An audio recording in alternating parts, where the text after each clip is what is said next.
this is Andrea from the Desteni farm.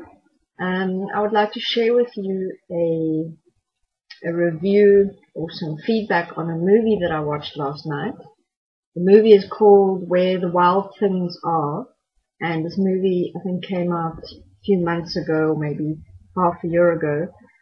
And this movie is basically a children's movie, and what I found interesting about this movie that I would like to share with you is I made a video recently called Indigo Revolution with Archangel Michael, where my focus was basically starting to reveal the deception with regards to Indigo Children and how the Enlightenment people who specifically write books and come up with New Age therapies to assist and develop Indigo Children are coming up with new ingenious ways in which they make money by taking an idea and a concept that they've created around Indigo Children and expanding on it, exploiting it, developing it further until you can basically, in the end, you can say anything you want to about an Indigo Child or about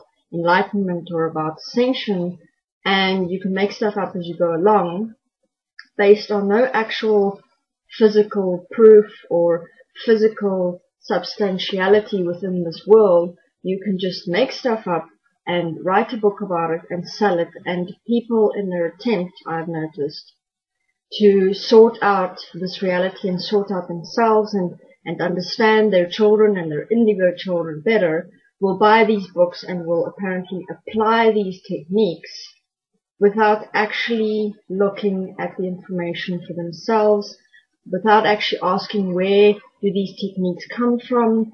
Is it actually supporting my child one and equal in standing up in this world and not being defined by ideas and values and limitations, such as we have given the entire concept of, for example, Indigo Children. So I will be focusing more and more on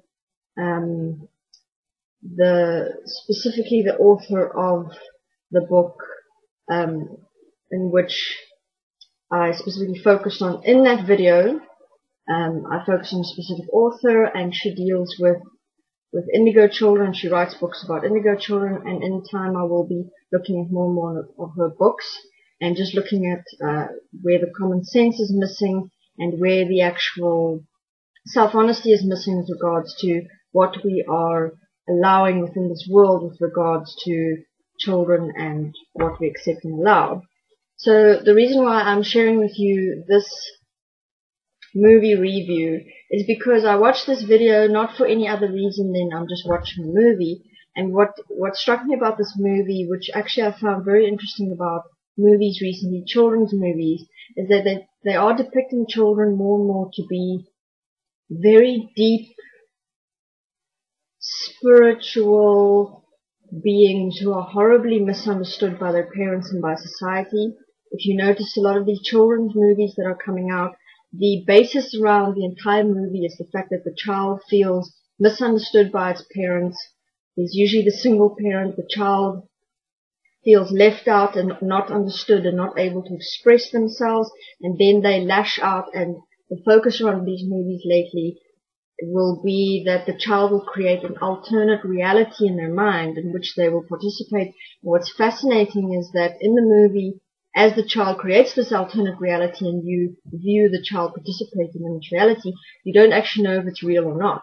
Meaning it's not that they depict the child imagining all of this. The child actually, something will happen and the child enters this reality and participates in it as if it's real. It's here, it's an actual physical reality, and they will participate with characters and little fantasy creatures, and they'll live in this world until something goes wrong, and then they'll leave this world and go back to their real world, to their parents.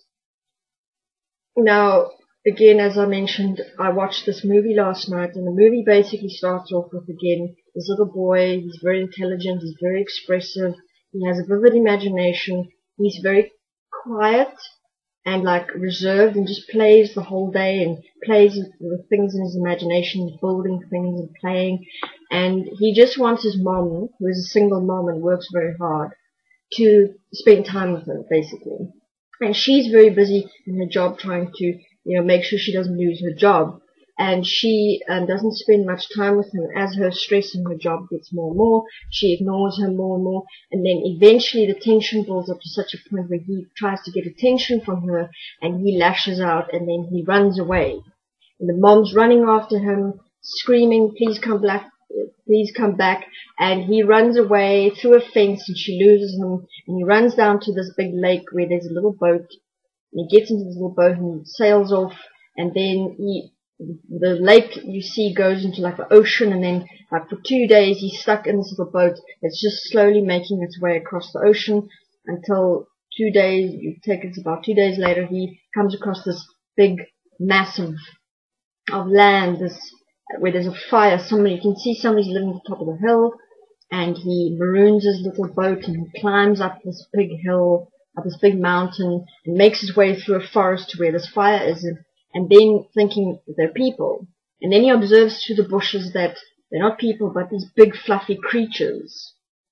And the first thing you notice about these big fluffy creatures is that they are having an argument. The one creature is busy smashing houses apart, and the other creatures are trying to stop him, and he's telling them how upset he is, and that he's not happy, and that he will break things until he's happy again. And the other creatures are trying to console him, and eventually this little boy then realizes, wow, there's somebody here who understands what I'm experiencing, and he comes running out of the brushes and helps this creature to smash things. And all these big creatures stand back, and they're like, whoa, what is this little thing? And eventually some of these big creatures say they want to eat this little boy.